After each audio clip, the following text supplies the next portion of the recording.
श्री सुखदेव जी वर्णन कर रहे हैं। नाभागादंबरी शोभो महाभागवत कृति नास्पृशद ब्रह्म शापोपि यम न प्रतिहतः क्वचित। नभग के पुत्र नाभाग हुए, नाभाग के पुत्र परम भागवत अम्बरीश जी हुए, महाभागवत अम्बरीश जी हुए।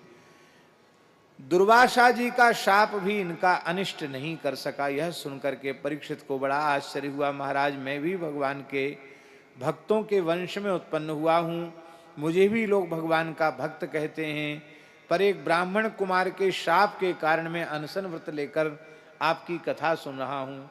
और वो कैसे राजा थे जो घर छोड़ के कहीं गए नहीं, और दुर्वासा जी का शाप भी उनका कुछ न बिगाड़ सका। वे कैसे थे, उनका चरित्र हम सुनना चाहते हैं। अब हम जैसे अम्बरीश जी का चरित्र कहते हैं, उसमें कम से कम 4 घंटे का समय चाहिए, कम से कम कहेंगे तो भी उतना समय है नहीं।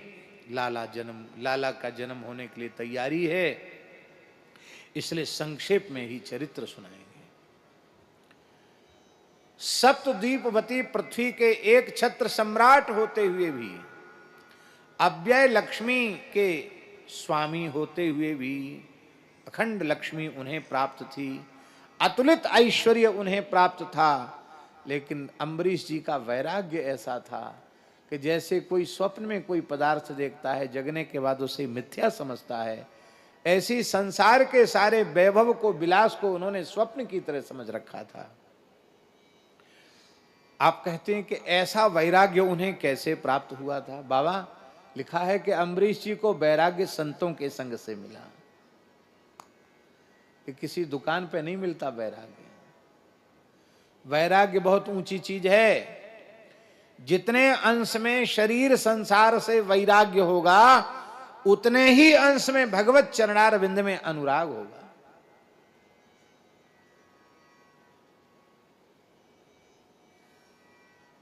यह संभव नहीं है कि शरीर संसार के प्रति राग भी बना रहे और श्री ठाकुर जी के चरणों में अनुराग भी हो जाए। ये तो वैसे ही है, हंसब ठठाए फुलाए व गालू, गाल भी फूले रहें और ठहाका लगाकर आप हंस भी लें, ये दोनों बात एक साथ संभव नहीं है। कबीरा मन तो एक है, भावे तहां लगाओ, चाहे हरि का भजन कर, चाहे विषय कमाओ। एक तरफ हो जाओ। वैराग्य की बहुत आवश्यकता है। आहा, धन्य है। ये वैराग्य कैसे मिला? बहुत प्यारा श्लोक है, लिखने योग्य श्लोक है। वासुदेवे भगवती तद भक्तेषु च साधुषु प्राप्तो भावं परम विश्वम ये नेदम लोष्टवत् स्मृतम। यहां राधा कृष्ण जी, यहां तद भक्तेषु अलग है और साधुषु अलग है।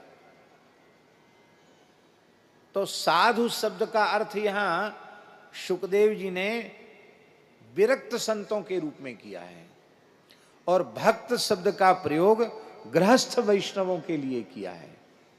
तो भगवान के भक्त चाहे गृहस्थ हों अथवा विरक्त साधु सन्यासी हों, उनका आदर करना चाहिए, भक्त का आदर करना चाहिए, वो किसी भी स्वरूप में क्यों ना हो।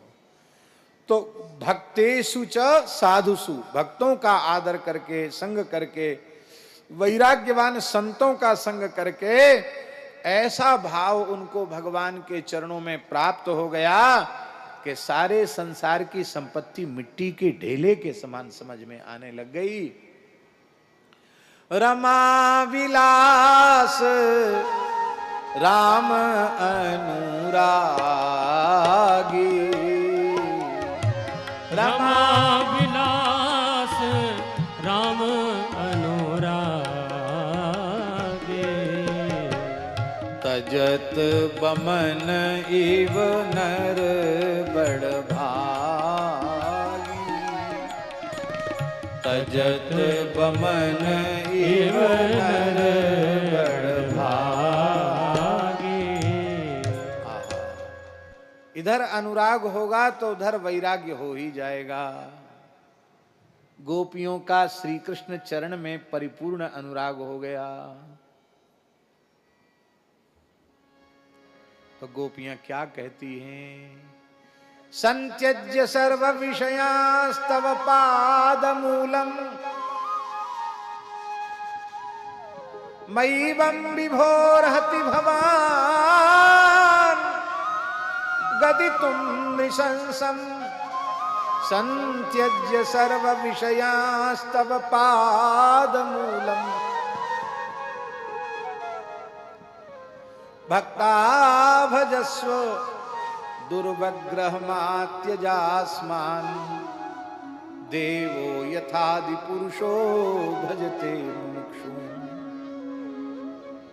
ये तो प्रणय गीत में कह रही है और गोपी गीत में और खोल के बोल रही है। विषयन माने घर परिवार संसार, और खोल के बोल रही है। पति सुतान्मया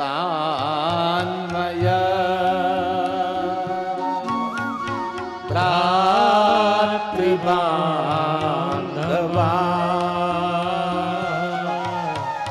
अति विलंघ्यते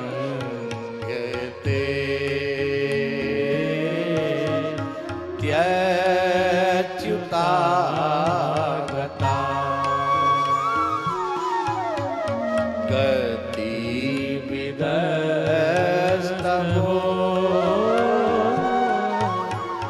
गीत मोहिता कि तव योषिता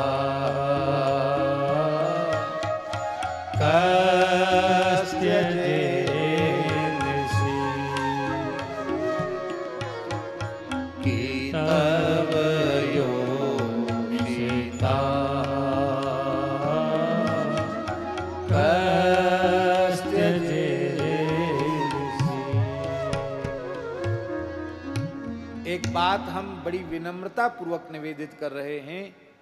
नारायण स्वरूप पूज्य यति मंडली विराजमान है, बड़े बड़े दिव्य महापुरुष विराजमान हैं। हम अंतर की दृष्टि से नहीं बोल रहे हैं, एक बड़ी बारीक बात कहने जा रहे हैं। दो प्रकार का त्याग होता है। एक ज्ञान पूर्वक त्याग होता है। ज्ञान जब उत्पन्न होता है तो शरीर संसार सब नाशवान है, मिथ्या है, यह बोध भीतर से होने पर फिर त्याग हो जाता है। एक त्याग ये है। तो इसमें त्याग करना पड़ता है। और जब भगवत अनुराग प्रकट होता है, भगवत प्रेम प्रकट हो जाता है, तो त्याग करना नहीं पड़ता, त्याग हो जाता है। बहुत ध्यान से सुने इस बात को। जब त्याग किया जाएगा तो वो तब तक ठीक ठाक बना रहेगा जब तक हमारा ज्ञान अपनी अवस्था में अविचल है। और जहां ज्ञान डगमगाया वहीं त्याग भी डगमगा जाएगा। किंतु भगवान में विशुद्ध प्रेम प्रकट होने के बाद जो छूट जाएगा फिर वो पुनः आएगा नहीं जीवन में। भरत जी का चरित्र देख लो ना।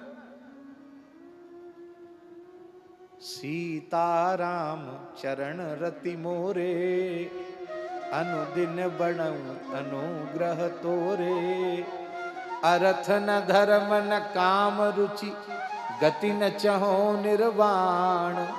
जन्म जन्म रति राम पद यह वरदान नाम। एक त्याग करना पड़े और एक त्याग हो जाए, इसमें ज्यादा श्रेष्ठ क्या है? त्याग हो जाए, ये श्रेष्ठ है। इसलिए भैया भगवान के चरणों में हम सबका प्रेम जग जाए। ये प्रेम सर्वोपरि तत्व है, ये प्रेम सर्वोपरि वस्तु है। ये प्रेम कैसे मिला? साधु संग से मिला, वैष्णवों के संग से मिला। ये प्रेम कैसे मिला? ये प्रेम भगवत सेवा से मिला। और भगवत सेवा का स्वरूप क्या है? सवै मनः कृष्ण पदारविंदयो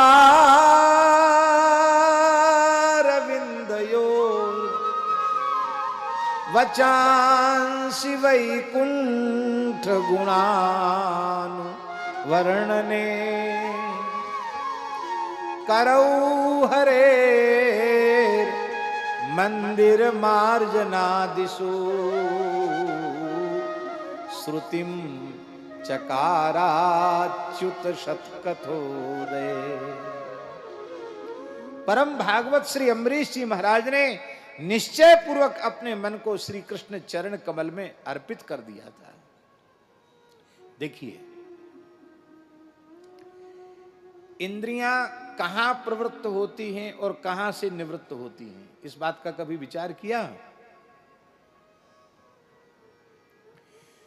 सच्ची बात है, इंद्रियां न प्रवृत्त होती हैं न निवृत्त होती हैं। मन प्रवृत्त होता है और मन निवृत्त होता है। इसीलिए महापुरुषों ने कहा, मन एव मनुष्याणाम कारणम बंध मोक्षयोः। मनुष्यों के बंधन का कारण और मोक्ष का कारण मन ही है।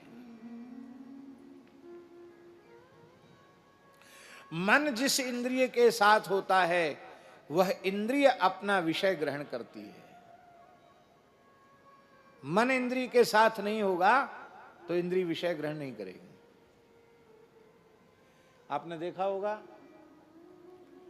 कई बार भरे बाजार में, भीड़ भाड़ के इलाके में आप खड़े हैं और आपका कोई प्रिय परिचित मित्र वहां से निकला, उसने आपको देखा तो आपको पुकारा, लक्ष्मण जी, लक्ष्मण जी, लक्ष्मण जी।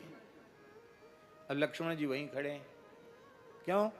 क्योंकि वो किसी दूसरे चिंतन में निमग्न हैं। तब वह व्यक्ति, और कोई मान लो राधा कृष्ण जी ही समझ लो, राधा कृष्ण जी पहुंचे, उन्होंने लक्ष्मण जी को हिलाया, अरे भाई बहरे हो गए हो क्या? इतनी जोर से चिल्ला रहे हैं, सब दुनिया तो सबका ध्यान खिंच गया, तुमने नहीं सुना? क्या बात है, बहरे हो गए हो क्या? तब ये कहेंगे कि व्यास जी क्या बता मैं, हम यहां नहीं थे। अरे झूठ बोल रहे हो, यहीं तो थे। कैसे बोलते हो यहां नहीं थे? इसका मतलब हम यहां थे जरूर, पर हमारा मन यहां नहीं था। अर्थात हमारी आंख के साथ, हमारे कान के साथ हमारा मन नहीं था। इसलिए कान के रहते हुए भी हमने सुना नहीं और खुली आंख से भी देखा नहीं। ऐसा कई बार हो जाता। एक हमारे ब्रज के एक प्रसिद्ध महानुभाव, बड़े जन सेवक, तो रमन रेती में प्रवचन चल रहा था दास का, और वो आए, बैठे सामने, कथा भी सुनी और जाते जाते उन्होंने प्रणाम किया। 2 बार 3 बार प्रणाम किया होगा, पर पता नहीं हमारे चित्त की स्थिति उस समय भगवत चर्चा के बाद कैसी थी कि हमें बिल्कुल स्मृति नहीं कि वे आए या उन किसी ने हमको प्रणाम किया। वे चले गए मथुरा, और हमारे साथ जो संत थे उस समय गंगादास जी, उनको उन्होंने फ़ोन किया, उनसे उनका नंबर से बात हुई। उनसे उन्होंने कहा कि हम तो बहुत दुखी हैं, हमको तो नींद नहीं आ रही है। कहा क्या बात है? बोले हमसे क्या अपराध बन गया महाराज जी, हमसे बोले नहीं। हर बार तो बोलते थे, इस बार बिल्कुल भी बोले क्या, हमारी तरफ उन्होंने देखा तक नहीं, बस गुम-सुम चले गए। हम तो 3-3 बार प्रणाम भी किया। तो बस इतना पूछ लेना कि क्या हमसे कोई गलती बन गई, किसी बात पर नाराज हैं क्या? मैंने उनको कहा कि तुम फोन करके बोल दो कि उनकी स्मृति में नहीं कि आप आए। सच्ची बात, कोई झूठी बात नहीं, स्मृति में नहीं है। ऐसा कई बार मन की स्थिति ऐसी हो जाती है।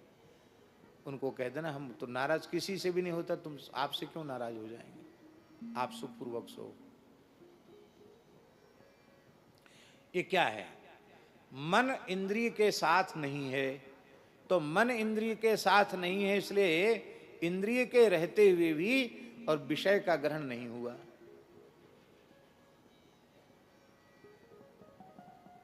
हम लोग क्या करते हैं? हम लोग इलाज करते हैं इंद्रियों का, मन का इलाज करते नहीं। बीमारी जहां है वहां औषधि जाए तो काम करेगी। घाव तो है पैर में, मलहम पट्टी कर रहे हैं सिर में, कहां से होगा बगैर घाव कैसे भरेगा? जहां बीमारी हो वहां चिकित्सा होना चाहिए। मन जो है भगवान में अर्पित हो जाए, मन कृष्णार्पित हो जाएगा तो इंद्रियां अपने आप भगवद अर्पित हो जाएंगी, फिर भगवान को ही ग्रहण करेंगी। इसलिए मन को उन्होंने भगवान में लगा दिया, और जब मन भगवान में लग गया तो सारी इंद्रियां भगवान में ही लग गई।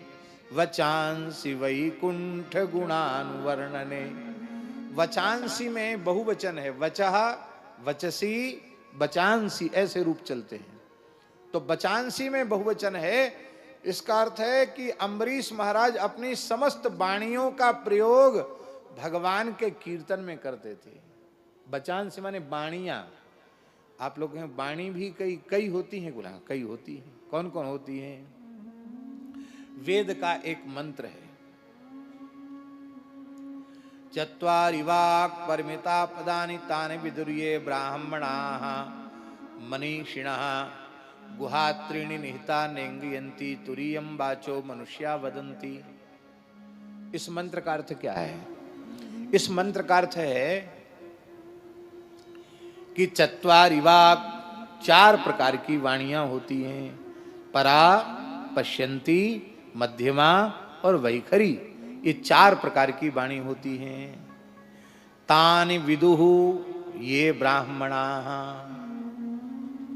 वेद भगवान कह रहे हैं सच्चा ब्राह्मण वही है जो इन चारों प्रकार की वाणियों के रहस्यों को समझता है। क्यों? ते मनीषिण, वे ही मनीषी हैं, वे ही पवित्र ब्राह्मण हैं। गुहात्रीणि निहिता नेंगयन्ति, नेंगयन्ति माने न चेष्टन्ति इत्यर्थः। वो तीन प्रकार की वाणियां तो भीतर हैं प्रविष्ट। तुरीयम वाचः, चौथी वाणी है वैखरी, मनुष्याः वदन्ति। उस वैखरी वाणी में ही मनुष्य अपना व्यवहार करते हैं। तो जिस वाणी से जिह्वा, कंठ, ओष्ठ, तालु आदि के व्याघात से जो वाणी प्रकट होती है उस वाणी का नाम है वैखरी। और इसे ये जो वैखरी वाणी है ये हम सबके व्यवहार का एकमात्र साधन है। इस वैखरी वाणी से नीचे कंठ चक्र में, कंठ कुवर प्रदेश में मध्यमा वाक निवास करती है, और हृदय देश में पश्यंती वाक निवास करती है, और मूलाधार में जहां कुंडलिनी शक्ति सोई हुई रहती है उस मूलाधार में परावाक विद्यमान होती है।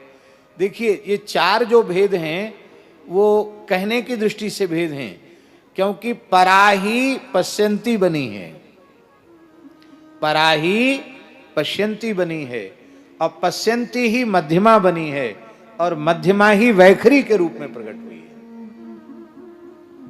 इसलिए चार कहने पर भी ये एक हैं, पर चारों का जिसे पृथक पृथक अनुभव हो जाता है उसी को योगी कहते हैं, उसी को सिद्ध कहते हैं, और उसी को वेद भगवान कहते, वही मनीषी ब्राह्मण है। इसका आशय ये है व्यासी कि अम्बरीश जी सामान्य महापुरुष नहीं थे। वो वैखरी वाणी से तो भगवत गुणगान करते ही थे, उनकी मध्यमा वाक भी जागृत थी, उससे वो निरंतर जप करते थे। महाराज जी मध्यमा वाक का जागृत होना ही अजपा है, जिसको संतों ने संत वाणी में कहा अजपा जपे सुजाने भेऊ। अजपा जप करता है वो वेद को समझता है, तो मध्यमा वाक का जागृत होना ही अजपा है। अजपा जब सिद्धावस्था को पहुंचता है तो फिर रोम रोम से भगवान नाम प्रकट होने लग जाता है। काशी के एक महापुरुष थे, आपने नाम सुना होगा महाराज जी, गीता प्रेस के कल्याण अंक में भी उनका नाम आया है। श्री स्वामी विशुद्धानंद सरस्वती, उच्च कोटि के महात्मा। कहते उन्होंने इतना अधिक प्रणव का जप किया था कि अधिकारी लोगों को उनके रोम रोम से प्रणव की ध्वनि सुनाई पड़ी, रोम रोम से प्रणव का गुंजन। ये क्या है? ये है अजपा की सिद्धावस्था। हमने तो ऐसा भी सुना है कि स्वामी विशुद्धानंद जी महाराज, उन्होंने एक बार कहा कि रोम रोम में प्रणव हो जाता है, और उन्होंने अपना काषाय वस्त्र हटाए तो अधिकारियों को दर्शन हो कि उनके सारे शरीर में प्रणव है। और बड़े विरक्त महात्मा थे, संग्रह परिग्रह से सर्वथा शून्य, परम विद्वान थे।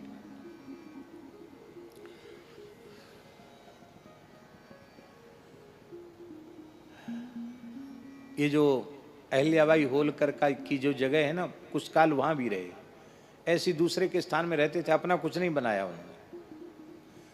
और एक बार किसी ब्राह्मण के घर से भिक्षा आती थी उनकी, एक ही बार 24 घंटे में लेते थे बस। जल भी एक ही बार लेते थे और भिक्षा भी एक ही बार लेते थे, दूसरी बार फिर कुछ भी ग्रहण नहीं करते थे। और भिक्षा में ब्राह्मण के घर से जो भी बन के आ जाए, रूखा सूखा, चाहे चकाचक घी और बादाम के हलवा आ जाए, जो आ जाए भिक्षा में, भेद शून्य होकर जो भिक्षा में आ गया एक बार उसी को ग्रहण कर लेते थे। काशी के एक ब्राह्मण देवता थे, उनको बड़ा भाव जगा कि स्वामी जी तो हम सब लोग रूखा सूखा खिलाते हैं, पर स्वामी जी की कृपा से हमारे घर में तो बड़ी समृद्धि है। तो उन ब्राह्मण देवता ने क्या किया, बढ़िया अधोटा दूध की खीर बनाई और सोने के कटोरा में, मार बाबा सोने का कटोरा बड़ा, जिसमें कम से कम आधा पाव, आधा सेर 3 पाव खीर आ जाए, ऐसे कटोरा में खीर भरी, अपने घर के ठाकुर जी को भोग लगाई और लेकर पहुंच गए, स्वामी जी आपकी आज की भिक्षा। आपने आचमन किया, आचमन करके और आप पाने लगे।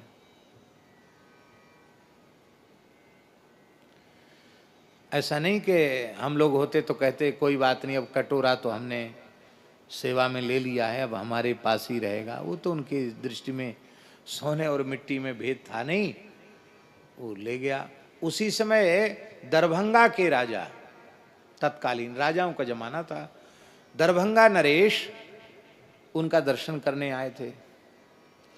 तो कुछ उनको जिज्ञासा करनी थी स्वामी जी से। तो राजा ठहरा, अलग तरह की खोपड़ी होती राजाओं की। तो दरभंगा महाराज ने पूछा, बोले कैसे आए हो भैया तुम?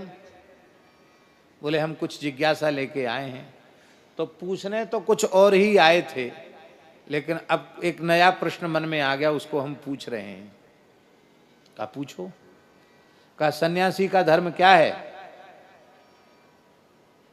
राजा का व्यंग था बाबा कि सोने के कटोरा में खीर खाना यही सन्यासी का धर्म है क्या? सन्यासी का धर्म क्या है?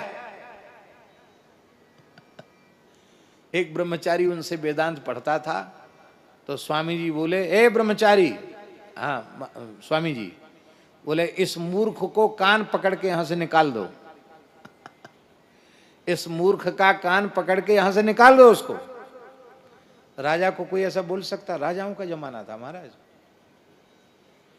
दरभंगा महाराज हंसे, बोले कान पकड़ के निकालने की जरूरत नहीं, मैं खुद ही चला जाता हूं, आप रुष्ट न हो। उठ चला गया उठ के। दूसरे दिन फिर आया, बोले अब क्यों आया है? बोले मैं, आपने उत्तर नहीं दिया मेरे प्रश्न का, सन्यासी का धर्म क्या है? तो महाराज बड़े प्रसन्न हुए, बोले सन्यासी का धर्म यही है कि सोने में और मिट्टी में भेद न समझे, खीर में और रूखे सूखे में भेद न समझे, और ये राजा है तो ये साधारण मनुष्य है, इसमें भेद न समझे, सबसे अभेद रूप में सब में परमात्मा का दर्शन करे, यही सन्यासी का धर्म है। तो महाराज दरभंगा महाराज साष्टांग पड़ गए हैं चरणों में। ऐसे संत थे स्वामी जी महाराज, उच्च कोटि के महात्मा थे। तो वैखरी वैखरी व्यासी वैखरी वाणी से अधिक नाम कीर्तन करने गुणगान करने वाले भगवत भक्तों की निरंतर जो जप करते हैं तीव्र गति से तन्मयता पूर्वक, उनकी मध्यमा वाक अपने आप जागृत हो जाती है। और जब मध्यमा वाक जागृत हो जाती है उसको अजपा कहते हैं। फिर रोम रोम हर ठौर से भाई ररंकार धुन होई सदाई। और जब ऐसी अवस्था आ जाती है तो राम सिया सबके पितुमाई, हरदम सन्मुख परें दिखाई, सर्वत्र भगवत दृष्टि हो जाती है। और फिर जब जप करते करते ध्यान करते करते भाव समाधि लग जाती है, तो भाव समाधि में जिस वाणी से भगवान से वार्तालाप होता है, उस भगवान से वार्तालाप वाली वाणी का नाम है पश्यंती। और जिस वाणी में स्थित होने के बाद सर्वे सर्वार्थ बोध का हो जाता है, वहां एक शब्द के ज्ञान से ही सबका ज्ञान हो जाता है, उस अवस्था में पहुंचना, इसी को परावाक कहा गया है। वो परावाक जो है, परावाक में जब स्थित होता है महापुरुष, तो वह समाधिस्थ हो जाता है। समाधि भी सविकल्प समाधि नहीं, फिर परावाक में प्रतिष्ठित होने के बाद निर्विकल्प समाधि हो जाती है। ऐसा हमने महापुरुषों से सुना है। श्री वृंदावन बिहारी लाल की। इसका मतलब अम्बरीश जी इतने उच्च कोटि के भक्त थे, वो वैखरी से भी गुणगान करते थे, वो मध्यमा से भी नाम जप करते थे, वो पश्यंती से भी भगवत गुणगान करते थे, और उनकी परा में भी भगवान नाम का ही गुंजन होता रहता था। इसलिए वचांसी वैकुंठ गुणानुवर्णने, एक और अर्थ है वचांसी, वाणी के जितने व्यवहार के, वाणी व्यवहार के जितने विषय हैं, उन समस्त विषयों में वे भगवान का ही प्रयोग करते थे। भगवान नाम के अतिरिक्त और कुछ भी नहीं बोलते थे। एक महात्मा को हमने देखा, वो मौन रहते थे, नाम जप करते रहते, और कुछ बोलना हो तो मानस जी की चौपाई से ही बोलते थे। सारा व्यवहार चौपाई से, उसी प्रकरण की चौपाई बोल देते, उससे तुम समझो तो समझो, ना समझो तो, लिखते उखते नहीं थे। एक महात्मा को ऐसा देखा। पूज्यपाद श्री प्रभुदत्त ब्रह्मचारी जी ने कुछ समय नियम लिया था कि हम भगवान नाम को छोड़कर कुछ बोलेंगे ही नहीं। बड़े तपस्वी थे पूज्य ब्रह्मचारी जी महाराज। 12 वर्ष तो बिल्व वृक्ष के नीचे रहकर केवल बिल्वपत्र भक्षण करके उन्होंने गायत्री का जप किया था। और बड़े तपस्वी, बड़े अच्छे महापुरुष थे। गोरक्षा के लिए उनका बड़ा अद्भुत योगदान है। धर्म सम्राट स्वामी श्री कृपात्री जी ने 1966 में जो गोरक्षा आंदोलन किया था, उसमें अनशन व्रत श्री ब्रह्मचारी जी ने किया था। तो ब्रह्मचारी जी कीर्तन करते थे, श्री कृष्ण गोविंद हरे मुरारे हे नाथ नारायण वासुदेव, ये कीर्तन करते थे, और खूब नृत्य करते थे कीर्तन में। प्रेम के सारे लक्षण उनके श्रीअंग में प्रकट होते थे। और व्यवहार करते तो इसी नाम से, जैसे कोई व्यक्ति आया, श्री कृष्ण गोविंद हरे मुरारे हे नाथ नारायण वासुदेव, ने आइए बैठ जाइए। फिर किसी को बुलाया, श्री कृष्ण गोविंद हरे मुरारे हे नाथ नारायण वासुदेव, माने इनको ले जाओ, भोजन कराओ। सारा व्यवहार केवल इसी से करते थे काफी समय तक, माने 2-3 वर्षों तक समझिए। और विद्यार्थी खूब सब जगह उनके रहते थे, यहाँ वृंदावन संकीर्तन भवन में भी, और वहाँ झूसी में तो बहुत विद्यार्थी रहती थे। तो विद्यार्थी तो कुछ ना कुछ उपद्रव करते ही, बच्चे होते हैं, कुछ ना कुछ चंचलता बालकों में होती है।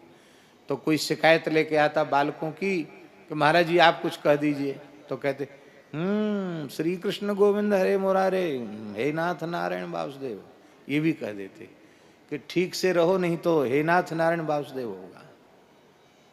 इस तरह से भगवान नाम से वचांसी वैकुंठ गुणानुवर्णने, अपनी समस्त वाणियों का प्रयोग भगवान के गुणानुवाद के वर्णन में ही करते थे। और अपने हाथों से भगवान की अष्टयाम सेवा करते थे। प्रातःकाल झाड़ू बुहारू लगाने के, चौका पोंछा के बाद भगवान के पात्रों को का मार्जन करना, भगवान की रसोई सिद्ध करना, भगवान की सेवा करना, भगवान की अष्टयाम सेवा करना, भगवान को भोग धराना। व्यास जी सारा समय अम्बरीश जी का भगवत सेवा में जाता था और जितनी देर भगवान विश्राम करते थे, अनवसर जिसको कहते हैं, जब अनवसर का समय होता था तब कथा सुनते थे। कथा तब सुनते थे जब ठाकुर जी शयन में चले जाए। वो तो हाँ वो भी कहेंगे, बाबा इशारा कर रहे हैं कि वो बात कहो। बोलो भक्तवत्सल भगवान की। ठाकुर जी की सारी सेवा अम्बरीश जी अपने हाथ से करते थे। बगीचा लगाना, तुलसी पुष्प का चयन करना, सुंदर सुंदर हार बनाना, भगवान को धारण कराना, चंदन घिसना, सरयू जी से कलश भर के अपरस में जल लेके आना, सब सेवा करते थे। अरे कहाँ तक कहें, ठाकुर जी की भोग सामग्री के लिए चक्की चला करके गेहूं पीसना, चना पीसना, ये जो पीसने वाला चक्की चलाने वाला काम भी अम्बरीश जी खुद करते थे। हाँ, तो अम्बरीश जी एक बार चक्की चला रहे थे, ठाकुर जी के भोग के लिए गेहूं पीस रहे थे, चक्की चला रहे थे, चक्की घुमा रहे थे। तो ठाकुर जी से नहीं रहा गया। अम्बरीश जी और निरंतर गुणगान कर रहे थे और अम्बरीश जी के शरीर से कुछ पसीना आने लग गया, तो ठाकुर जी से रहा नहीं गया। ठाकुर जी मंदिर से आए और अपने पीतांबर से ऐसे करने लगे। अब ठाकुर जी के श्रीअंग की दिव्य सुगंध, उनके पीतांबर की सुगंधित वयार लगते ही समझ गए तो ठाकुर जी के श्रीअंग की सुगंध है। तो जैसे ही देखा ठाकुर जी के श्रीअंग की सुगंध है, जैसे ही देखा कि ये तो श्री ठाकुर जी के श्रीअंग की दिव्य सुगंध है, तो तुरंत उनका ध्यान आकर्षित हुआ और उनकी दृष्टि ऐसे गई तो देखा अरे ये तो ठाकुर जी खड़े हैं। तो कहा जय जय, इसमें आपकी शोभा नहीं है, आप तो श्री मंदिर में विराजो।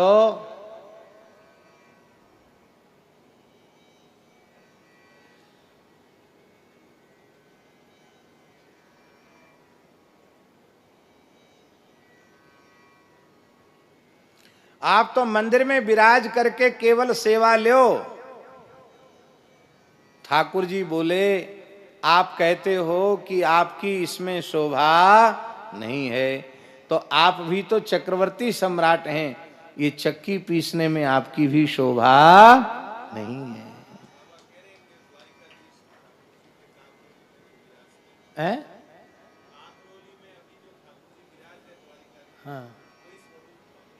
हाँ हा हा, क्या कहना। कांकरोली में जो द्वारकाधीश प्रभु विराज रहे हैं, श्री नाथ द्वारा जब जाते हैं बीच में कांकरोली आता है, कांकरोली में जो स्वरूप विराजमान हैं, वल्लभ कुल के बड़े प्यारे ठाकुर हैं, वो कांकरोली में जो द्वारकाधीश जी हैं वो श्री अम्बरीश जी के ही लाड लड़ाए भाई ठाकुर जी हैं। क्या अद्भुत बात है। ये रहस्य तो आज ही ज्ञात हुआ बाबा की कृपा से। आप विराज जाओ, यहीं बैठ जाओ। बाबा बार बार फिर बाबा को, लाला बाबा के पास ही रहना चाहिए। तो महाराज अम्बरीश जी इतने उच्च कोटि के भक्त भगवान के, अम्बरीश जी की भक्ति इतनी बढ़ गई, इतनी बढ़ गई, इतनी बढ़ गई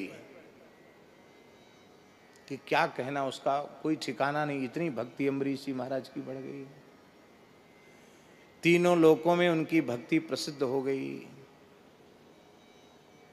देवर्षि नारद जी बार बार उन्हें दर्शन देते हैं और बार बार भगवत चर्चा सुनाते हैं, क्यों अधिकारी है ना, वो बार बार सुनाते हैं।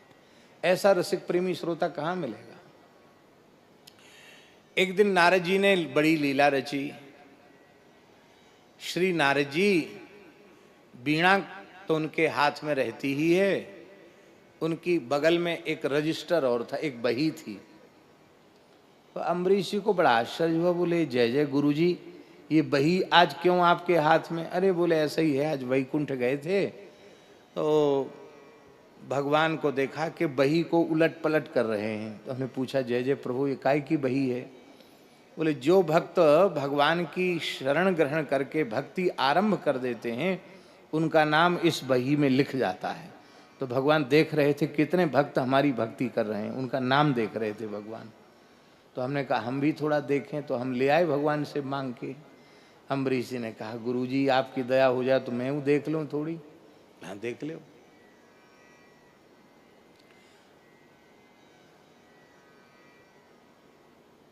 अम्बरीश जी ने पूरी बही उलट पलट के देख ली, अम्बरीश जी का नाम कहीं नहीं था। तमाम भक्तों के नाम लिख रहे थे, अम्बरीश जी का नाम नहीं था। दूसरा होता तो नाराज हो जाता, बताओ दिन रात तो हम भजन करते हैं, भगवत सेवा करते हैं, हमारा नाम इन्होंने नहीं लिखा। नाम के पीछे बड़ी बड़ी लड़ाई है, बड़ा चक्कर है। पर अम्बरीश जी पढ़ करके भाव विभोर हो गए। बोले, अभी तो हमने भक्ति आरंभ ही नहीं की है, हम प्रयत्न कर रहे हैं कि भगवान की भक्ति हमसे बन जाए। अभी हमने भक्ति शुरू कहाँ की, हमारी भक्ति शुरू ही नहीं हुई है, नहीं तो हमारा नाम इसमें आ जाता। भगवान कितने करुणामय हैं। चलो उन भक्तों का नाम तो हमने पढ़ ही लिया, कभी न कभी हमारा नाम भी रजिस्टर में तो आ ही जाएगा। कभी न कभी तो ठाकुर जी स्वीकार करेंगे कि मैं भी उनका सेवक हूँ। कुछ काल बाद नारद जी फिर आए। अब की बार भी रजिस्टर था, पर पहले वाला रजिस्टर हरे रंग का था, उसका कवर मखमली, और इस बार का एकदम सुर्ख लाल था। तो बोले, महाराज ये कलर बदल गया, वही रजिस्टर है कि कोई दूसरा जिल्द, कोई दूसरी जगह? नहीं, ये बिल्कुल दूसरा है रजिस्टर। दूसरा? बोले कैसे? हाँ, कहते पहले वाले रजिस्टर में उन भक्तों का नाम था जो भगवान की भक्ति करते हैं, और इस रजिस्टर में उन भक्तों का नाम है जिनकी भक्ति स्वयं भगवान करते हैं। अच्छा महाराज, ऐसे भक्त भी होते हैं जिनकी भक्ति स्वयं भगवान करते? हाँ होते हैं। तो आपकी दया हो जाए तो मैं उन भक्तों का भी नाम देख लूं। तो जैसे ही नारद जी ने बही दे दी और अम्बरीश जी ने जैसे ही उसको खोला, तो उसमें सबसे पहले लिखा था श्री अम्बरीशाय नमः। पहला नाम अम्बरीश जी का था। अम्बरीश जी ऐसे भक्त हैं जिनकी भक्ति भगवान करते हैं। ये भाव किसका है? पंडित श्री जगन्नाथ प्रसाद भक्तमाली जी का ये भाव है, और ये भाव इसके मूल हैं नाभाजी महाराज। नाभाजी महाराज कह रहे हैं, हरि बल्लभ सब प्रार्थों जिन चरण रेणुआ साधरी। हरि बल्लभ सब प्रार्थों जिन चरण रेणुआ साधरी। अभी हरि बल्लभ सब प्रार्थों जिन चरण रेणुआ साधरी। गाइए, हरि बल्लभ सब प्रार्थों जिन चरण रेणु आशा धरी। कमला गरुड़ सुनंद आदि षोडश प्रभु पदरति। कमला गरुड़ सुनंद आदि षोडश प्रभु पदरति। हनुमंत जामवंत सुग्रीव विभीषण सबरी खगपति। हनुमंत जामवंत सुग्रीव विभीषण सबरी खगपति। ध्रुव उद्धव अम्बरीश। ध्रुव उद्धव अम्बरीश विदुर अक्रूर सुदामा। ध्रुव उद्धव अम्बरीश विदुर अक्रूर सुदामा। चंद्रहास चित्रकेतु ग्राह गज पांडव नामा। चंद्रहास चित्रकेतु ग्राह गज पांडव नामा। कौशारव कुंती बधू पट एचत लज्जा हरी। कौशारव कुंती वधू पट एचत लज्जा हरी। हरि बल्लभ सब प्रार्थों जिन चरण रेणु आशा। हरि बल्लभ सब प्रार्थों जिन चरण रेणु आशा धरी। हरि बल्लभ सब प्रार्थों जिन चरण रेणु आशा। हरि बल्लभ सब प्रार्थों जिन चरण रेणु आशा धरी। हरि वल्लभ का स्मरण कर रहे थे, उसी समय श्री चित्र बिहारी दास जी, विचित्र बिहारी दास जी आ गए, जिनके भजन का आस्वादन आज हम लोग करेंगे। हाँ, हरि वल्लभ। हरि वल्लभ माने क्या है? हरि वल्लभ शब्द की जो व्याख्या है वो टीका में लिख रहे हैं प्रियादास जी।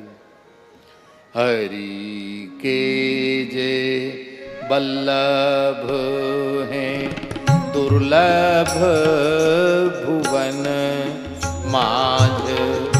तिन्ही की पद रेणु आशा जिय करी है। हरि के जे वल्लभ हैं दुर्लभ भुवन माझ। तिन्ही की पद रेणु आशा जिय करी है। कमला गरुड़ जाम्बवान सुग्रीव आदि सवे स्वाद रूप कथा पुथिन में धरी है। कमला गरुड़ जाम्बवान सुग्रीव आदि सवे स्वाद रूप कथा पुथिन में धरी है। हरि सो सच्चाई, हाँ हरि सो सच्चाई जग कीरति चलाई अति। मेरे मन भाई सुखदाई रस भरी है। मेरे मन भाई सुखदाई रस भरी है। हरि के जे वल्लभ हैं दुर्लभ भुवन माझ। तिन्ही की पद रेणु आशा जिय धरी है। तिन्ही की पद रेणु आशा जिय करी है। हरि के वल्लभ, भगवान के प्राण प्यारे भक्त, भगवान जिनसे प्रेम करते हैं वो अम्बरीश जी महाराज। भगवान चाहते हैं कि अम्बरीश जी की भक्ति पूरी धरती पर क्या त्रिलोकी में व्याप्त हो जाए। उसी समय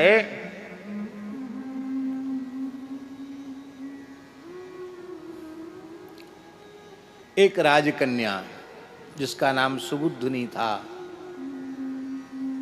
जो कहाँ की थी? हैं? हाँ, ये मनमोहन शरण जी को पता है, मिथिला की थी वो, मिथिला की राजकुमारी थी। उन्होंने जब सुना अम्बरीश जी की भक्ति को, तो मिथिला की थी, मैथिली थी वो, और उन्होंने जैसे ही सुना तो उन्होंने कहा कि मैं तो विवाह करूंगी तो इनसे ही करूंगी। तो खड्ग ब्राह्मण को पत्रिका लिख करके भेजी राजा ने, मेरी पुत्री को आप स्वीकार करें। अम्बरीश जी ने पत्र पढ़ा तो अम्बरीश जी ने कहा कि 100 रानियां तो पहले से बैठी हैं, रानी बैठी 100 आए, 100 रानियां थी अम्बरीश जी के, और मोए बोलो ना सुहाए। ठाकुर जी की सेवा में इतना मैं निमग्न हो गया हूं कि अब उनकी तरफ, उनसे बोलना क्या, उनकी तरफ देखना तक अच्छा नहीं लगता। अब तो इनमें डूबा हुआ हूं। ये बेचारी 101वीं आके रोएगी, इसलिए उसको मना कर दो कि संसार के सुख के भोग की इच्छा से किसी भी पवित्र राजकुमार से वो विवाह करे, हमारी ओर से मन हटा ले। कन्या को जब जानकारी मिली तो कन्या ने कहा अपने पिताजी से, पिता ने समझाया बेटी जब उनका मन नहीं है तो तुम क्यों हट कर रही हो। बोले तो फिर ठीक है, जब वे मुझे स्वीकार नहीं करते हैं तो समर्पण तो एक बार होता, मैंने तो समर्पण कर दिया, अब वो स्वीकार नहीं करते तो मैं अपने प्राणों का विसर्जन कर दूंगी, अनशन पूर्वक अपने प्राणों का त्याग कर दूंगी। फिर पत्र लिखा, तो पे लेवो पाप जिया को, यदि आप स्वीकार नहीं करते तो मेरी मृत्यु का पाप आपके सिर पे है।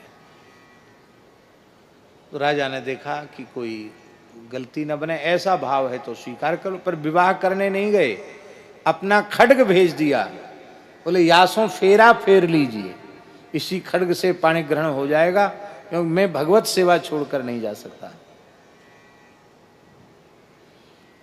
विवाह की विधि हो गई, रानी आ गई, अलग महल में निवास मिल गया,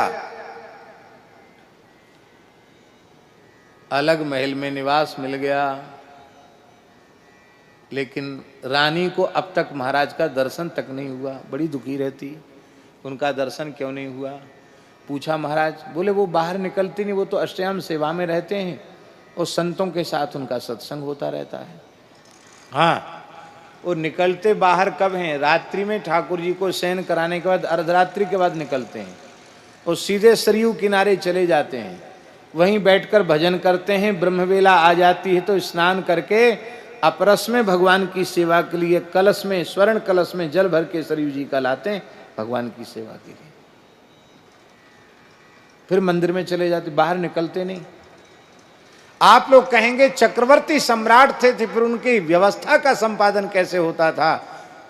अनन्यास चिंतयन्तो माम ये जना पर्युपासते तेषाम नित्याभियुक्तानाम योगक्षेमम वहाम्यहम्, भगवान की प्रतिज्ञा है। भगवान ने सुदर्शन चक्र को नियुक्त कर रखा था, सुदर्शन चक्र भगवान सारी व्यवस्था संभालते थे अम्बरीश जी के राज्य, वो निश्चिंत होकर भजन करते थे।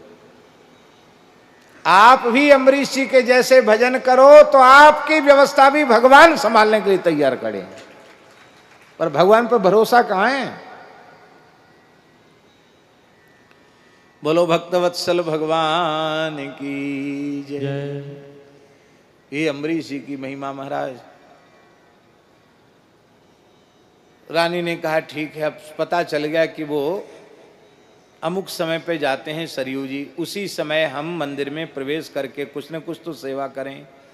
तो महाराज तो चले गए सरयू जी, और रानी सीढ़ी लगाकर, चहर दीवारी पर सीढ़ी लगा करके, सीढ़ी होती है ना लकड़ी की, सीढ़ी लगाकर उससे फिर उधर सीढ़ी को उतार कर सीढ़ी से उतर के भीतर चली गई।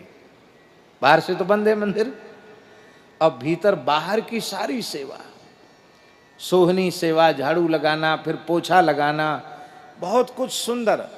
और देखो बुरा नहीं मानना, पुरुष वर्ग जो करता है सेवा उसमें उतनी बढ़िया नहीं होती है, और माताएं सेवा करती बहुत अच्छी होती। माताओं को प्रसन्न राजी करने के लिए हम नहीं बोल रहे, माताओं के स्वभाव में होता, वो लक्ष्मी स्वरूपा हैं, किस वस्तु को कहाँ रखने से अच्छी लगेगी ये बात पुरुष वर्ग नहीं अनुभव कर पाता। तो माताएं देखो घरों में, बाबा जियों के यहाँ जाओ, यहाँ तुमा का कमंडल पड़ा है, यहाँ आसन पड़ा है, यहाँ लक्कड़ पड़ा है, वहाँ धूना है, बाबा जियों कैसे ही ठाठ होता है, और उसी में मौज है संतों की। और गृहस्थियों के घर में जाओ, महाराज गिलास कटोरी भी ऐसे सजा के रखते हैं। गुजरात में तो बहुत परंपरा है, बर्तनों को घर में ऐसे सजा के रख देते हैं कि बर्तन देख के लगे कि भैया इसको सजाने में कितना समय लगा होगा।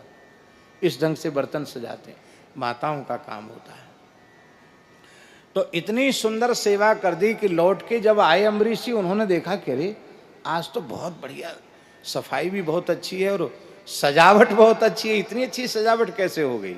मैंने तो की नहीं, दूसरे को मैं सेवा में लेता नहीं हूं। ये किसने किया ये कार्य? 1 दिन हो गया, 2 दिन हो गया, 3 दिन हो गया, बोले सेवा ही हमारी निधि है, संपत्ति है। इसकी चोरी करने वाला चोर कौन आ गया? इस चोर को पकड़ना चाहिए। तो महाराज आज ठाकुर जी की शयन के बाद सरयू जी नहीं गए। बोले पहले चोर पकड़ेंगे तब सरयू जी जाएंगे। पर्दे के पीछे छिप के खड़े हो गए, वहीं राम राम करने लगे, भजन करने लगे। और रानी ने प्रवेश किया, अर्धरात्रि में प्रवेश करके उसका शरीर प्रेम से कांप रहा था, नेत्रों से प्रेमाश्रुधार बह रही थी। और महाराज पोंछा लगाने में पानी का स्पर्श नहीं, प्रेम जल से ही फर्श गीला हो गया। राजा को आश्चर्य हुआ, ये कौन है? अरे ये वही देवी है जिसका विवाह होकर के आया है, इतनी भक्तिमती है, धन्य है, इसमें तो परम अनुराग है। राजा पर्दे से बाहर निकल के आए। रानी डर गई, बोले तुम डरो मत देवी, तुम्हारा ऐसा सेवा में अनुराग है तो अपने माथे से ठाकुर जी की सेवा पधरा लो, आज्ञा होगी। पंडित जी महाराज कहते थे कि रानी के जो ठाकुर जी विराजे वो इसका करौली में विराजमान है, मदन मोहन जी महाराज, श्री मदन मोहन जी। करौली के मदन मोहन ठाकुर जी अम्बरीश जी की छोटी रानी के ठाकुर जी, ये नारद जी के दिए हुए हैं, नारद जी ने प्रदान किए ये स्वरूप। रानी लाड़ लड़ाने लगी मदन मोहन जी का। अब रानी की भक्ति और आगे बढ़ गई, अष्टयाम सेवा, वो तो एकदम भाव में डूबी रहती। पर अम्बरीश जी को पता नहीं था। नारद जी ने विचार किया कि महाराज को पता तो चलना चाहिए महारानी की भक्ति का।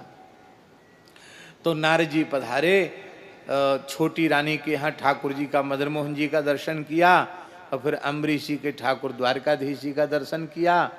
और फिर अम्बरीश जी ने गुरु जी को भगवान का प्रसादी चंदन पधराया, और भगवान की प्रसादी श्रीअंग की माला पधराई, चरणामृत दिया। गुरु जी बड़ी कृपा की। नारद जी तो लीलाधारी। नारद जी बोले आपका सेवा भाव क्या कहना, बड़ा अद्भुत अनुपम है, बहुत अच्छा है। किंतु महाराज, किंतु तो आज तक नहीं लगाई, आज किंतु कैसे लग गया? कहते किंतु छोटी महारानी के ठाकुर जी का श्रृंगार और उसकी सेवा, उसका लाड़ चाव, अरे महाराज क्या कहना, हम तो वर्णन ही नहीं कर सकते, इतना सुंदर है। और महाराज अन्यथा मत मानना, अभी वहां से भी हम चरणामृत प्रसाद लेके आए हैं, इतना स्वाद है प्रसाद में और चरणामृत में, महाराज क्या कहना, ऐसा स्वाद आपके यहाँ कभी नहीं आया। चटपटी लग गई महाराज। बोले महाराज गुरुजी और कुछ बता? बोले नहीं नहीं, हमको थोड़ी शीघ्रता है, हम जा रहे हैं, फिर आएंगे। नारायण नारायण कह के अंतर्धान हो गए। अब महाराज को चटपटी लगी कि चलें भाई देखें तो सही, गुरुजी ने इतनी बड़ाई की है, उस भागमती भक्ता का दर्शन तो करें। तो श्री अम्बरीश जी ने आज अपने ठाकुर जी की शयन जल्दी करा दी, और जल्दी शयन करा के अनवसर करके सीधे छोटी रानी के महल में पहुंचे। तो वहां क्या देखा कि श्री ठाकुर जी मदन मोहन जी सिंहासन पर विराज रहे हैं। सुंदर फूलों का महल बनाया हुआ है, पुष्प का महल, फूल बंगला में विराजे ठाकुर जी। और रानी वीणा हाथ में लेकर के, वीणा बजा करके श्रृंगार के पद गा रही है। अद्भुत सुंदर श्रृंगार के पद गा रही है। क्या करें, समय नहीं तो हम भी कोई गा देते। सुंदर पद गा रही है, एक पद गा देते। लाल की मुस्कान लखी जिन, लाल की मुस्कान लखी जिन, लाल की मुस्कान, लाल की मुस्कान। तीन ही विसरी वेद विधि, तिनई विसरी वेद विधि। जप जोग संयम ध्यान, जप जोग संयम ज्ञान। लखी जिन लाल की मुस्कान, लखी जिन लाल की मुस्कान। नेम व्रत आचार पूजा, नेम व्रत आचार पूजा। पाठ गीता ज्ञान, पाठ गीता ज्ञान।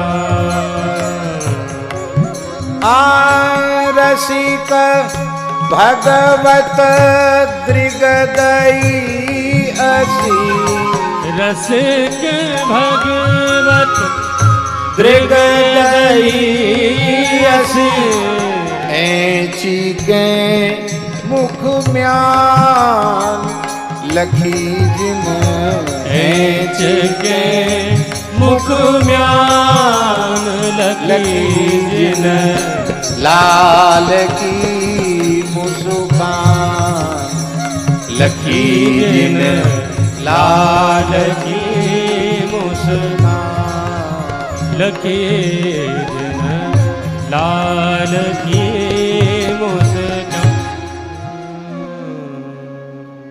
महाराज जी, इतना अश्रुपात हो रहा था रानी के कि लिखा है कि वहां की सारी धरती आंसुओं से भीजी हुई थी और ठाकुर जी अपने सिंहासन पर ऐसे झूम रहे थे। बोले गुरुजी ने जो बात कही थी उससे कई गुना ज्यादा भक्ति को यहां देखा। मैं भाग्यशाली हूं, ऐसी भक्ता का दर्शन कर रहा हूं। यहां लिखा है भक्तमाली में, हरे हरे पांव धरे पौरियन मने करे। इतने धीरे धीरे आए कि पता ना चले, लेकिन रानी को लगा कि कोई ना कोई यहां खड़ा तो जरूर है। तो रानी ने देखा तो महाराज पीछे खड़े हैं। तो राजा गुरु हरि हैं, ये गुरु भी हैं क्योंकि इन्होंने भजन में लगाया है। रानी ने चरणों में प्रणाम किया, कहा देवी हम प्रणाम लेने नहीं आए हैं, जैसे गा करके रिझा रही ठाकुर जी को वैसे ही रिझाओ। और बैठ गए भूमि पर ही अम्बरीश जी। अब अम्बरीश जी के भी नेत्र से अश्रुधारा बह रही है। रानी ने, कोई रसिक श्रोता बैठ जाए ना तो फिर कीर्तन कथा का भाव बहुत ज्यादा बढ़ जाता है। तो इतना बढ़ गया भाव रानी के गायन का कि राम रसिकावली कार श्री रघुराज सिंह जी महाराज ने राम रसिकावली में लिखा है कि भगवान अपने संपूर्ण पार्षदों के सहित प्रकट होकर नाचने लग गए। सकल पार्षद सकल विभूति के साथ ठाकुर जी नाचने लगे, अम्बरीश जी भी नाचने लगे, महारानी भी नृत्य करने लगी। अद्भुत अद्भुत अद्भुताद्भुत हो गया। और रोज तो जाते थे सरयू जी, आज तो सवेरे 4 से ऊपर हो गया। अरे बोले राम राम, तो निष्णांत ध्यान भी नहीं किया। ठाकुर जी की जगार करनी है, मंगला करनी है। अभी ठाकुर जी तो सोई नहीं, मदन मोहन जी पूरी रात कहाँ सोमे ठाकुर जी। बोले अब इनको शयन करा दो, थोड़ी देर सोने दो, देर तक सोने दो इनको, अब जल्दी मत जगाना, देर तक इनको सोने दो, आराम से जगेंगे। हमारे ठाकुर जी ऐसे नहीं है, हाँ, कि रात में 12 बजे तक जगाओ, सवेरे 4 बजे फिर जगा दो। देर हो गई तो देर तक सोने दो, लालाएं। प्रेम से ठाकुर जी की सेवा हुई। महाराज गए सीधे सरयू जी और स्नान ध्यान करके आए। आज उनको भी ठाकुर जी की सेवा में कुछ विलंब हुआ। ये बात पूरी अयोध्या में फैल गई कि महाराज छोटी महारानी के यहाँ गए थे, ऐसी भक्ति उसकी। अब दूसरी जो 100 रानियां थी बाबा, उन्होंने कहा कि मेरे यहाँ भी महाराज के चरण पड़ जाएं, तो क्या करें? बोले हम भी ठाकुर जी पधरावें। तो छोटी रानी को गुरु मानकर उन सब ने भी घर घर में ठाकुर जी पधरा लिए।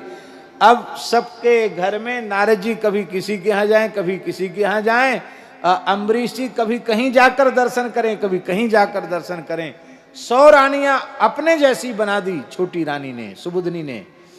और जब अयोध्या के लोगों को पता चला कि परम भागवत की चरणरज मेरे घर में कैसे पड़े, बोल मेरे घर में भी इष्टयाम सेवा हो, तो अम्बरीश जी कभी उनके घर में भी दर्शन करने चले जाते। तो एक रानी की भक्ति के प्रभाव से घर घर में भक्ति प्रकट हो गई। इसलिए आप लोग कहेंगे छोटी रानी का चरित्र कहाँ है? भक्तमाल में तो है ही। श्री सुखदेव जी महाराज ने भी छोटी रानी का नाम लिया है। आप ध्यान दें इस श्लोक पर। आरिराधयसु कृष्णम महिष्या तुल्यशीलया। सुखदेव जी महिष्या रानी, कैसी रानी? तुल्यशीलया। जैसी भक्ति अम्बरीश जी में है ऐसी ही भक्ति महारानी में। ये महिष्या तुल्यशीलया कह करके और छोटी रानी की भक्ति का स्मरण किया है श्री सुखदेव जी महाराज ने। इसलिए अप्रामाणिक बात नहीं है ये। अम्बरीश जी ने कहा घर घर में तो भक्ति बढ़ गई, लेकिन ऐसी कुछ घटना घटनी चाहिए कि अम्बरीश जी का नाम जब तक सृष्टि रहे तब तक बना रहे और भगवान की भक्ति सर्वोपरि है, ये सिद्धांत प्रमाणित हो। सो एक दिन की बात है, अम्बरीश जी देवलोक में पधारे। देवलोक माने स्वर्ग में। अम्बरीश श्री नारद जी देवलोक में पधारे। आज विचित्र लीला की नारद जी ने। नारद जी के हाथ में वीणा है और भगवान नाम कीर्तन तो करते ही हैं, लेकिन आज नारद जी कीर्तन कर रहे हैं क्या? जय अम्बरीश जय जय अम्बरीश जय जय अम्बरीश जय नृप अम्बरीश जय अम्बरीश जय जय अम्बरीश जय जय अम्बरीश जय नृप अम्बरीश जय अम्बरीश जय जय अम्बरीश जय जय अम्बरीश जय नृप अम्बरीश जय जय अम्बरीश जय जय अम्बरीश जय जय अम्बरीश जय जय अम्बरीश जय अम्बरीश जय जय अम्बरीश जय जय अम्बरीश जय जय अम्बरीश जय अम्बरीश जय अम्बरीश जय जय अम्बरीश जय जय अम्बरीश जय अम्बरीश। देवराज इंद्र ने कहा महाराज ये क्या बात है, आप तो नारायण नाम कीर्तन करते थे, नया कीर्तन कब से शुरू कर दिया? बोले अभी अभी वैकुंठ से आ रहा हूं। वैकुंठ में लक्ष्मी जी तो बीणा बजा रही थी और नारायण भगवान अपने पैर में घुंघरू बांध के हाथ में करताल लेकर यही कीर्तन करके नाच रहे थे। अम्बरीश नाम का कीर्तन करके नाच रहे थे, प्रेम विभोर हो रहे थे। मैंने पूछा जय जय महाराज क्यों इतने विभोर हो? बोले छेड़ो मत, अहर्निश मेरा कीर्तन करके नाचता है अम्बरीश, तो ये यथा माम प्रपद्यन्ते तांस तथैव भजामि हम। हमको भी अम्बरीश का कीर्तन करके नाचने में आनंद मिला, छेड़ो मत।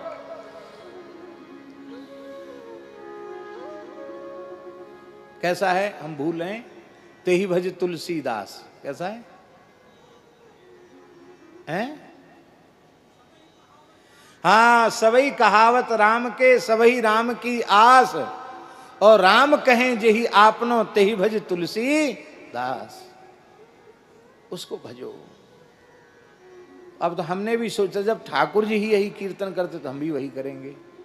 आप इसको कपोल कल्पित नहीं मानना। पंढरपुर में श्री पंढरीनाथ जी को पुजारियों ने शयन करा दिया और ठाकुर जी के भीतर शयन कुंज से फिर भी नूपुरों की ध्वनि आ रही थी। विश्वास नहीं हुआ, कपाट खोले, तो देखा पंडरीनाथ जी ज्ञानोबा तुकाराम, ज्ञानोबा तुकाराम कह के नाच रहे थे। ज्ञानदेव तुकाराम, ज्ञानदेव तुकाराम कह के नाच रहे थे। और आज भी महाराष्ट्र में वो कीर्तन चलता है। ये है ठाकुर जी की भक्त प्रीति। नाभाजी की स्फुटवाणी है, एक भक्तमाल से अतिरिक्त स्फुटवाणी, उसमें एक दोहा है, लाख बार हरि हरि कहें एक बार हरिदास, श्री सीताराम प्रसन्न हो भाखे नाभादास। भगवान के भक्त का कीर्तन करने से भगवान इतने प्रसन्न होते हैं। सीताराम अथवा श्यामा श्याम प्रसन्न हो भाखे नाभादास। देखो भगवान की लीला। उसी देव सभा में ऋषि मंडली में श्री दुर्वासा जी महाराज विराजमान थे। वो खड़े हो गए, बोले नारद जी हम जानते हैं आप बार बार अयोध्या जाते हैं, खूब खीर मालपुआ खाते होंगे और जो जिसका खाता उसका गुणगान करता है। हम तपस्वी, हम किसी का नहीं खाते हैं। हाँ बड़ी बड़ाई करते हो, हम विश्वास नहीं करते इतना बड़ा भक्त है, हम परीक्षा लेंगे तब विश्वास करेंगे। नारद जी बोले भगवान की परीक्षा और भक्त की परीक्षा कभी नहीं लेनी चाहिए, बड़ा चक्कर पड़ जाता है। बोले तुम छोड़ो बात, हम लेंगे परीक्षा। अम्बरीश जी महाराज प्रत्येक एकादशी निर्जल किया करते थे, प्रत्येक एकादशी बाबा निर्जल करते थे। वो निर्जल एकादशी करने वाले चरणामृत ले लेते हैं तो उनका पारायण हो जाता है। अपने एकादशी व्रत उद्यापन के लिए मथुरा पधारे। मथुरा के ठाकुर जो केशव देव जी महाराज हैं, ये अम्बरीश जी ने स्थापित किए थे। केशव देव जो ठाकुर हैं मथुरा के, ये अम्बरीश जी महाराज के स्थापित हैं। जब उन्होंने उत्सव किया तो इनको वहां विराजमान करके उत्सव किया ठाकुर जी का, केशव देव जी का, जो जन्मभूमि के प्रधान ठाकुर हैं। केशव देव जी की आपने स्थापना की, उनका उत्सव किया। ये कार्तिक शुक्ल एकादशी की बात है। कार्तिक जो देवोत्थापनी एकादशी, इसका मतलब है कि अम्बरीश जी ने मथुरा जी में ही चातुर्मास्य किया और चातुर्मास्य करके अपनी व्रत की पूर्णता करके द्वादशी को जैसे ही वे पारण करना चाहते थे उसी समय दुर्वासा जी सामने आ गए। आपने दुर्वासा जी के चरणों में प्रणाम किया। बोले आज तो हम बड़े भाग्यशाली हैं, पारण के समय आप आए हैं, आप पारण कीजिए। आपका पारण, आपके पारण कर लेने के बाद मैं भी पारण करूंगा। दुर्वासा जी तो परीक्षा लेने आए थे। उन्होंने कहा हम तुम्हारे जैसे गृहस्थी नहीं है जो सवेरे से खाने पीने के चक्कर में लग जाएं। सवेरे सवेरे कोई खाने का समय है? बोले महाराज खाने का समय तो नहीं, पर ये पारण का समय तो है, भगवत प्रसाद लेकर पारण करना। नहीं, अभी हमारी भजन संध्या बाकी है, हम जाएंगे जमुना जी और लौट के आएंगे तब पाएंगे। न्योता तो स्वीकार कर लिया और पाया नहीं, चले गए यमुना जी। पूज्य बक्सर वाले महाराज जी कहते थे कि बड़ी बड़ी जटाएं थी दुर्वासा जी की। वैसे तो जटा वाले लोग ज़्यादा गोता नहीं लगाते हैं, यहीं तक नहा लेते हैं, क्यों जटा जल्दी सूखते नहीं। पर उस दिन जानबूझ के उनको विलंब करना था तो जमुना जी में पटक पटक के जटाएं धोएं। कभी पटक के जटा धोते हुए देखा आपने किसी महात्मा को? नहीं देखा। कभी बड़े महात्मा कोई जिनकी बहुत बड़ी जटा हो उनको देख लेना। कभी जब नदी में स्नान करते गंगा यमुना में तो उनको धोते तो कैसे धोते हैं? ऐसे हाथ में पकड़ घुमा के ऐसे पछाड़ते हैं जल में, धुल जाती जटा। जटा पटक पटक के धोने लगे। अब इधर पारण का समय निकल रहा था। उन्होंने कहा, गुरु वशिष्ठ जी से कहा, गुरुदेव एक जगह ऋषि का अपराध, दूसरी ओर व्रत की मर्यादा, मैं अपने धर्म की रक्षा कैसे करूं? राजन आप निर्जल व्रत करते हैं, आप भगवत चरणामृत लेंगे तो व्रत का पारण हो जाएगा, व्रत की रक्षा हो जाएगी और ऋषि का अनादर भी नहीं होगा। जो आ गया गुरुदेव, आपने जैसे ही चरणामृत लिया उसी क्षण दुर्वासा जी वहां प्रकट हो गए और क्रोध में तिल मिलाकर बोले, अहो अस्य नृशंसस्य श्रियोन्मत्तस्य पश्यत। इस धनमदमत्त राजा का दुस्साहस तो देखो। मेरे जैसे महान तपस्वी ऋषि को निमंत्रित करके इसने पहले ही व्रत का पारायण कर लिया है। पारायण नहीं बोले, भोजन कर लिया। भोजन थोड़ी किया था बेचारों ने, खाली चरणामृत लिया था। अभी मैं इसको मजा चखाता हूं। और एक जटा उन्होंने उखाड़ ली क्रोध में। भगवान जाने कैसी जटा थी, जटा थी कि सब कृत्या ही थी। उठा के एक जटा पटकी, भयंकर अग्नि काल कृत्या प्रकट हो गई और कहा भस्म कर दे इस राजा को। काल कृत्या चली आगे। पर धन्य है अम्बरीश जी महाराज उस काल कृत्या की अग्नि में भी भगवान का दर्शन कर रहे हैं। वो भगवान का दर्शन कर रहे हैं बाबा। वो कह रहे हैं देखो ये शरीर ब्राह्मण का, ऋषि का अपराधी हो गया। लगता है ये शरीर अब भगवत सेवा के योग्य नहीं है, इसलिए ठाकुर जी इस शरीर को नष्ट करके नवीन सेवा के योग्य शरीर देना चाहते हैं, जिसमें कोई अपराध न हो। कितने करुणामय है भगवान। मैं स्वीकार करता हूँ, भगवान के विधान को स्वीकार करता हूँ। जैसे ही सिर झुकाया वहां तो सुदर्शन चक्र भगवान की आज्ञा से सेवा में नियुक्त हैं। सुदर्शन चक्र भगवान ने तत्काल प्रकट होकर काल कृत्या को भस्म कर दिया और अब दुर्वासा जी के पीछे लगे। दुर्वासा जी भागते नहीं तो वहीं रक्षा हो जाती, पर वो सोचते थे कि ये कहाँ तक चक्कर लगाएगा मेरे पीछे। मैं तो महायोगी हूँ, संकल्प बल से चाहे जहाँ पहुँच सकता हूँ। पूरे ब्रह्मांड में दौड़े श्री दुर्वासा जी, लेकिन फिर भी सुदर्शन चक्र ने पीछा नहीं छोड़ा। ब्रह्मलोक गए। ब्रह्मा जी से बड़ी रिश्तेदारी है दुर्वासा जी की, जानते हो। ब्रह्मा जी के पुत्र महर्षि अत्रि और अत्रि के पुत्र हैं दुर्वासा। ब्रह्मा जी के जी खास पौत्र हैं, पोता हैं। बोले मैं आपका पौत्र हूं, मेरी रक्षा करो। ब्रह्मा जी बोले जल्दी भाग जाओ यहां से। हाँ, तुम यहाँ ज्यादा देर खड़े रहोगे तो सुदर्शन चक्र हमारे ब्रह्मलोक को जला देगा, भाग जाओ यहां से। ये तुम्हारा अभ्यास अच्छा नहीं, भक्तों से अटक जाते हो। मैं तुम्हारी रक्षा नहीं कर सकता, भाग जाओ यहां से। भगा दिया। आप शिवलोक गए, शिव जी के पास गए। बोले हे महादेव, मैं आपका अंश हूं, आपका स्वरूप हूं, मेरी रक्षा कीजिए। शिव पुराण में शिव जी के 88 अवतारों में श्री दुर्वासा जी को शिव जी का अवतार माना गया, रुद्रावतार कहा गया। बोले मैं आपका स्वरूप हूं, आप मेरी रक्षा कीजिए। शंकर जी बोले हम भी रक्षा नहीं कर सकते, पर रक्षा का उपाय बता सकते हैं। जिसका चक्र है उसकी शरण में जाओ। दुर्वासा जी शरण में गए भगवान की। अब भगवान के भक्त अम्बरीश जी की, महाराज जी स्पष्ट लिखा है, ठाकुर जी स्पष्ट लिखा है, अम्बरीशम उपावृत्य तत्पादौ दुखितो ग्रहीत। अम्बरीश जी के पास लौट करके आए और तत्पादौ अम्बरीश जी के चरणों को दुखितः अग्रहित, दुखी मन से चरणों को पकड़ लिया। बहुत ध्यान से सुने, अम्बरीश जी ब्रह्मर्षि हैं और ये सूर्यवंशी क्षत्रिय हैं, राजा हैं। अम्बरीश जी ऊर्ध्वरेता दुर्वासा जी ऊर्ध्वरेता ब्रह्मचारी महान योगी शिवावतार हैं। और ये कुछ नहीं है, गृहस्थ है, भगवान का भक्त है केवल। पर आज ब्रह्मबल की भी पराजय भागवत धर्म के आगे हो गई। दिग्बलम क्षत्रिय बलम ब्रह्मतेजो बलम बलम, पर आज ब्रह्मबल भी भागवत धर्म के बल के आगे नतमस्तक हो गया। भगवान की भक्ति सर्वोपरि है। इसको संसार को समझाने के लिए ही दुर्वासा जी ने परीक्षा ली। दुर्वासा जी भक्त की महिमा न जानते हो ऐसी बात नहीं है, वो भक्त की महिमा जानते हैं, पर हम लोग नहीं जानते हैं।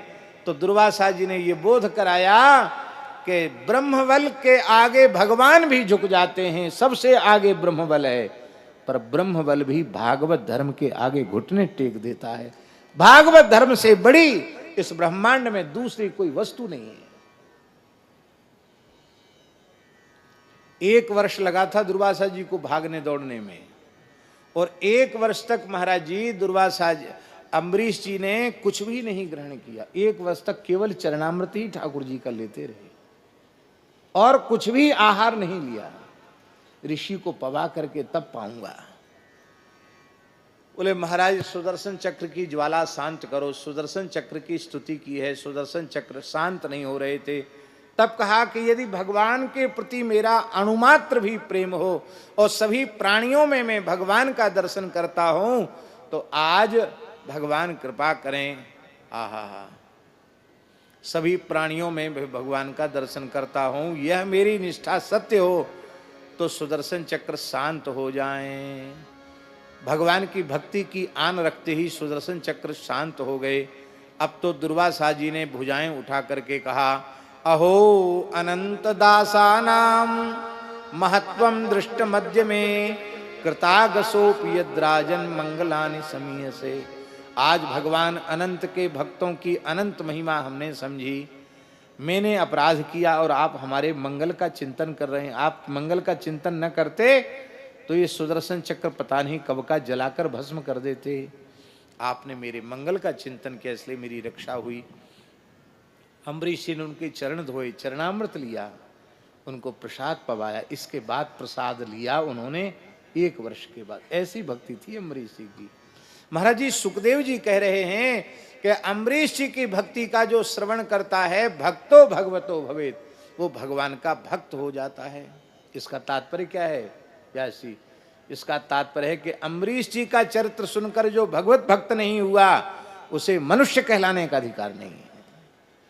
उसका रोटी पानी सब बंद कर देना चाहिए, उसके सामने तो सानी बना के धर देना चाहिए, तगाड़ी में एक डलिया भूसा रख देना चाहिए। अरे तुम आदमी हो ही नहीं, तुमको अब रोटी पानी बंद। अम्बरीश जी की कथा सुनने के बाद भी भजन में नहीं लगे। ऐसी सुंदर अम्बरीश जी की महिमा है, उनका मंगलमय चरित्र है। क्या कहें, हमारा ऐसा ही कुछ अभ्यास है। हम कथा कहने लायक नहीं है। हमको सप्ताह कथा में नियुक्त करना एक बड़ी माने एक प्रकार से भूल है, तो हम आगे ज़्यादा कह नहीं पाए। अम्बरीश जी के चरित्र में ही अटक कर रह गए और ऐसे ही सुख मिलता है। आगे गंगा जी के अवतरण